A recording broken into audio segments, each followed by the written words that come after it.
Action ഉണ്ടോ എന്ന് വെച്ചാൽ ആക്ഷൻ ഉണ്ട്, പക്ഷേ പക്ക ആക്ഷൻ മൂവി അല്ല.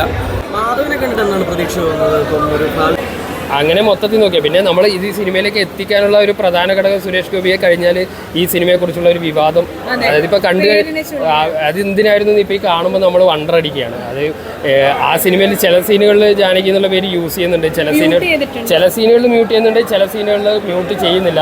അപ്പോൾ നമ്മളതിപ്പോൾ അനലൈസ് ചെയ്യുമ്പോൾ എങ്ങനെ എന്തുകൊണ്ടാണത് മ്യൂട്ട് ചെയ്യേണ്ടി വന്നത്, അങ്ങനെ പ്രത്യേകിച്ച് ആ സിനിമ ആ ഒരു പേരിനെയോ ഒരു ദൈവ സങ്കല്പത്തിനോ അങ്ങനെയൊന്നും ചോദ്യം ചെയ്യുന്നതായിട്ടൊന്നും തോന്നിയില്ല. ഇതിൽ അനുപമ ജനിച്ചു വളർന്ന പേരാണത്.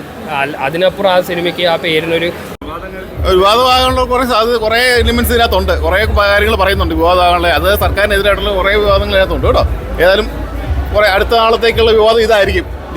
പേരിലൊക്കെ എന്തിരിക്കുന്നത് അത് പേര് അങ്ങനെയാണെങ്കിൽ എന്തോരം സിനിമ ഇവിടെ മാറ്റേണ്ടി വരും. നിങ്ങൾ ചിന്തിച്ചറിയാൻ പറ്റും. ഇപ്പോൾ എനിക്കറിയാൻ ഇപ്പോഴത്തെ ഈ കാലഘട്ടത്തിൽ ഓരോരോ പുതിയ വശങ്ങൾ തന്നെ അതിൻ്റെ കുറേ പേര് നടക്കാനുണ്ട്. ഏതായാലും സിനിമയിലെ പേരെന്നാണ്, അതൊരു കഥാപാത്രത്തിൻ്റെ പേരല്ലേ, അതിലെന്തിരിക്കണം എന്നുള്ള എനിക്കറിയാൻ പാടില്ല. അങ്ങനെ സിനിമ സ്റ്റോറി ലൈൻ കൊള്ളാം. ഞാൻ പറയാം, പക്ക സുരേഷ് ഗോപി നമ്മൾ എക്സ്പെക്ട് ചെയ്യുന്നൊരു ആക്ഷൻ ഉണ്ടോ എന്ന് വെച്ചാൽ ആക്ഷൻ ഉണ്ട്, പക്ഷേ പക്ക ആക്ഷൻ മൂവി അല്ല, ഒരു കോ ഡ്രാമ മൂവിയാണ്. അപ്പോൾ ഗവൺമെൻറ്റിനെ ഉണ്ട്. അത് നമ്മുടെ നാട്ടിൽ നടക്കുന്ന കുറേ സിസ്റ്റത്തിനെ വിമർശിച്ചുകൊണ്ടാണ് പടം പറഞ്ഞു പോകുന്നത്. അപ്പോൾ ആ രീതിയിൽ നോക്കിയാൽ വൺ ടൈം വാച്ച് മൂവിയായിട്ടാണ് എനിക്ക് ഫീൽ ചെയ്തത്. മാധവിൻ്റെ അഭിനയം കൊള്ളാം. മാധവ് പിന്നെ ആസിഫ് അലിയുടെ ബ്രദർ ഒക്കെ നല്ല രീതിയിൽ തന്നെ ചെയ്തിട്ടുണ്ട്. അഷ്കർ അലി നല്ലൊരു ചെയ്തിട്ടുണ്ട്. ബൈജു ഉണ്ട്.